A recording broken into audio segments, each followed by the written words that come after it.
माखन चुराते थे, ये दही मांगते थे, अनेक प्रकार की लीला करते थे, तो बड़े अच्छे लगते थे।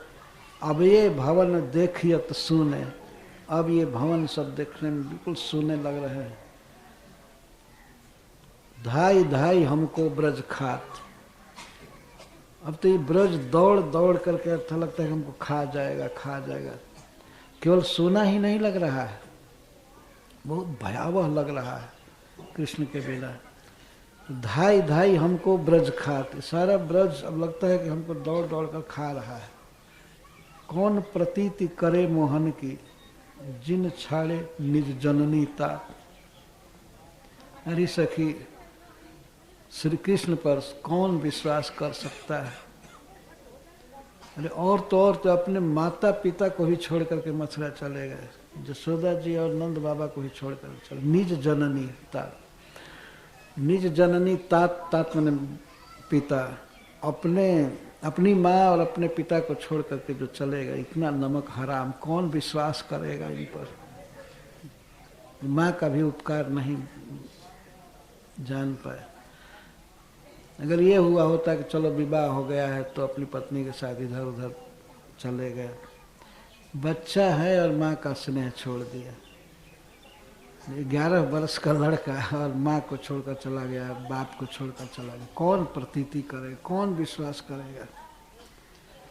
अनुदिन नयन तपत दर्शन को, हाय हाय रात दिन अब हमारे नेत्र तड़पते रहते हैं कृष्ण को देखने के लिए। हरद समान देखियत गात, ये हमारा जो शरीर है देखो बिल्कुल हरदी के समान पीला पड़ गया है। कोई खून नहीं रहता शरीर में, जब खून नहीं रहता शरीर पीला पड़ता है। हरद समान, हरद माने हल्दी, हल्दी के समान पीला पड़ गया है। सूरदास स्वामी के बिछुड़े ऐसी भई हमारी घात, स्वामी के बिछुड़ने पर हमारी ये दशा है, ये घाव हुआ है, ये दर्द हुआ है। घात माने दर्द, पीड़ा हुई। श्याम सुंदर के बिछुड़ने पर इस तरह से हमें हृदय पर धक्का लगा है, बहुत दुख है, शरीर पीला पड़ गया। जो भी बातें मन में आती हैं श्याम सुंदर के प्रति ही वे बोलती रहती हैं, उन्हीं के बारे में सोचती रहती हैं। तो श्री राधा रानी कहती हैं, यारी सखी मुझे इस बात का बहुत अफसोस है कि जब श्याम सुंदर जा रहे थे उसी समय मैंने बाँह क्यों नहीं पकड़ लिया। अगर वो समय पकड़ ली होती तो जा नहीं सकते थे। चलत न माधो की गही बाह है, ये पद है 23 पृष्ठ पर 20वां श्लोक। चलत न माधो की गही बाह, इसी बात का अफसोस है कि चलते समय श्री कृष्ण का हाथ क्यों नहीं हमने पकड़ लिया, नहीं जाने दी होती, रथ से उतार ली होती अक्रूर जी। इसको गाइए, चलत न माधो की गही बाह है।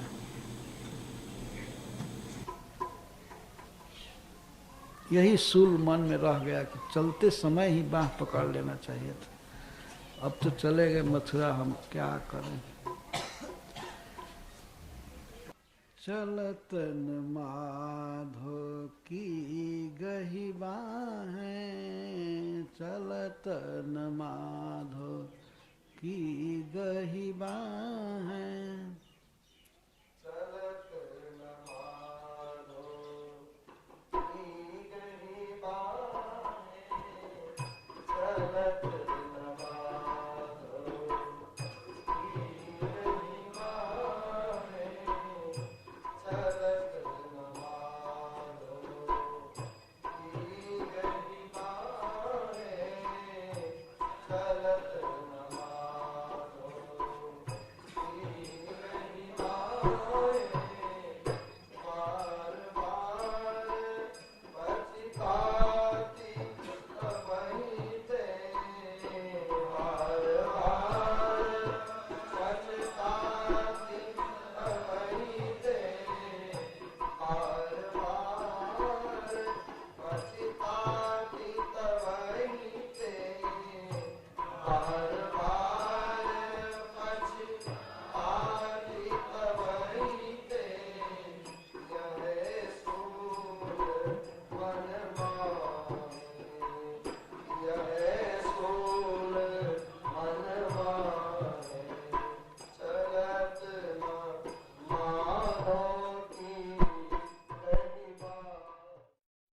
मन में यह बात आ रही है कि जब श्याम सुंदर जाने लगे ब्रज छोड़ करके मथुरा के लिए, तो उसी समय क्यों नहीं बाह पकड़ लिया उनका।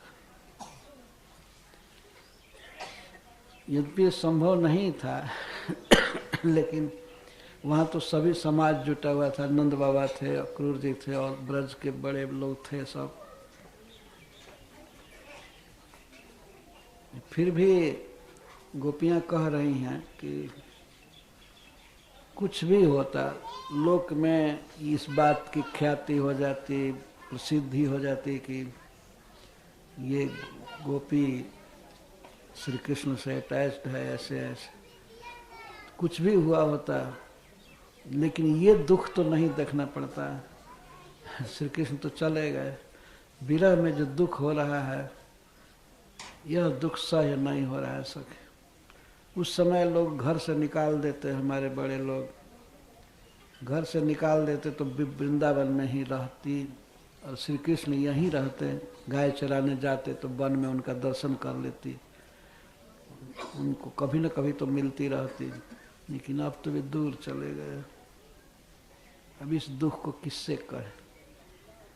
तो बार बार पछताते तब ही ते यह सूल मन माए, यही दुख मन में रह गया। क्यों नहीं श्री कृष्ण की बाह पकड़ ली उसी समय।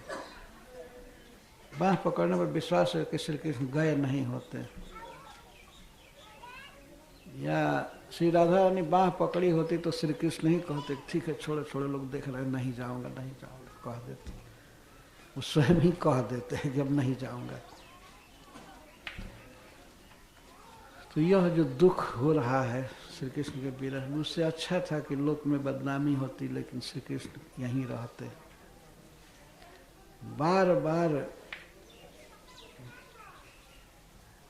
नहीं, घरबन कछन सुहाई रैन दिन मनहु मृगी दौदाय। अब घर या वन कुछ भी अच्छा नहीं लग रहा है। अपने घर में रहती हूँ तब भी दुखी रहती हूँ, और वृंदावन में जाती हूँ, गिरिराज्य में जाती हूँ, वहाँ भी कृष्ण नहीं है, तो उनके बिना सब दुखद लग रहा है। ऐसा जैसे कोई मृगी की दशा हो, मृगी मतलब हरिणी, हरिणी की स्त्री, दोनों तरफ आग लग गई हो, बेचारी फंस गई हो, इधर जाए तब भी जलेगी, उधर जाए तभी जलेगी। ये घर और वन दोनों मेरे लिए ऐसे हो गए हैं। मैं वन में जाती हूँ तब भी जलन होता है, दुख होते हैं, क्योंकि कृष्ण के साथ में मिलती थी, कृष्ण को देखती थी बांसुरी बजाते हुए। वन में भी नहीं है, घर में भी नहीं है। जैसे दोनों उभयतः आग लगी हो वन में, और मृगी बेचारी बीच में फंसी हो, वो दशा हमारी है। मनहु मृगी दवदा है, दव माने दावानल, वन की आग। मिटत न तपत बिना घनश्याम ही कोटि घनी घनश्याम। जैसे सूर्य के द्वारा बहुत ताप हो रहा हो, बहुत जलन हो रही हो, तो वो घनश्याम से ही जलन मिट सकते। घना सांवला बादल आकाश में छाए और वर्षा करे तब शीतलता मिलती है। और छोटी छोटी बदरी,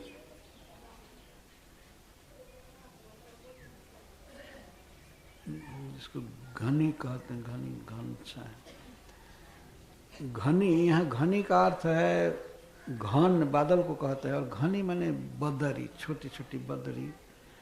करोड़ों छाए और क्षण भर के लिए छाया करे, चलती जाए तो उससे दाह नहीं मिट सकता है, उससे सूर्य का ताप मिट नहीं सकता है। बादल जब छाए बरसे तब ताप मिटता है। बदरी क्षण भर में आए जाए ऐसे करोड़ों, तो उससे सुख नहीं मिलता, दाह नहीं मिलता है। मिटती न तपति बिना घनश्याम में कोटि घनी घन छाए। करोड़ों घनी की छाया से ताप नहीं मिटता है, ये तो देखा हुआ है। बिलपति अति पछतात मन ही मन, चंद गहे जनुराह। विलाप कर रही है, ऐसी दशा हो गई है जैसे चंद्रमा को राहु ने ग्रस लिया हो, बेचारा चंद्रमा फीका हो जाता है, बिल्कुल प्रकाश नहीं रह जाता है जब राहु उसको निगलता है। सूरदास प्रभु दूर सिधारे, दुख कहिए कि पाए। सूरदास जी कहते हैं, गोपी कहती है सूरदास जी के शब्दों में, हमारे प्राण वल्लभ श्याम सुंदर तो दूर चले गए, वो रहते तो कोई भी हमारा दुख सुनते, अब हमारा दुख कौन सुनेगा, किससे कहें, दूर चलेगा तो संदेश भी किससे कहें। सूरदास प्रभु दूर सिधारे, दुख कहिए कि पाए, किससे अब दुख कहें। यही अफसोस है कि चलते समय ही बाह क्यों नहीं पकड़ ली, चलत न माधो की गही बाह, यही अफसोस।